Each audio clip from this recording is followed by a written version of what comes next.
So my name is Christian Rumu. I'm a senior campaigner of Amnesty International. So we just spent 2 days in a meeting around litigating before the African human rights system on SOGIE rights. It was quite a very insightful moment, in particular for Amnesty International, to interact with other colleagues at the regional level, looking at the opportunities but also the challenges with regards to litigating before African human rights mechanisms. The key takeaway is collaboration and strategizing. So I think also the recognition of the context in which we work in, but also focusing on the agency of local organization to guide whatever strategic litigation that we can embark on. And as litigators, as advocates, our role, I believe, is twofold. The first is to hold the line on the different types of human rights standards that exist, and to make sure, as far as we can, to defend against any types of regressions. And the second, of course, is then to push for progress and to try to advance progressive and inclusive jurisprudence in litigation. My highlight has been reimagination of what litigation could potentially look like, especially in the regional level, even with the structural imbalance that is there at the moment. So just the reimagination process and the ideation process has been such a highlight. The court actually makes quite extensive pronouncements on discrimination as a basis for torture of persons with albinism.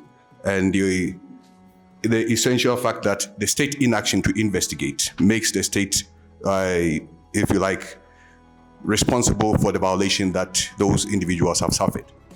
And so my key takeaway here is that it's incredibly important for those of us who are not based in and working directly with LGBT activists to learn from organizations like ISLA, who have been doing this work for several years, about what is meaningful, what does meaningful engagement, what does meaningful support, what does substantive support look like to advance an agenda that is protective and cognizant of our political context and human rights context. What we're seeking are declaratory orders. Number one, that the state has a duty to protect all citizens without discrimination, regardless of their gender identity or sexual orientation, from torture. Number two, that they have failed to perform that duty. And number three, we are seeking damages for those violations, particularly for the assault on the applicant.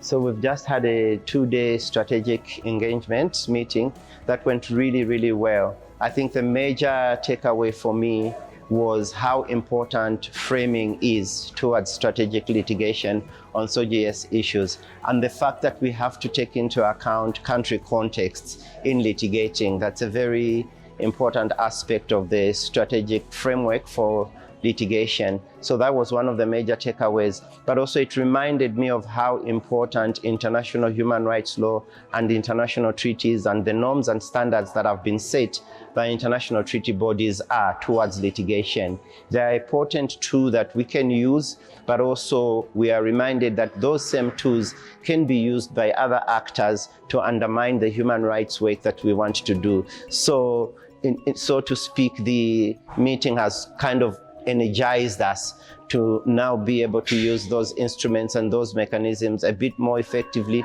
more robustly, in the face of what we are calling the anti-rights actors who threaten the work that we are trying to do and the goals that we're trying to achieve.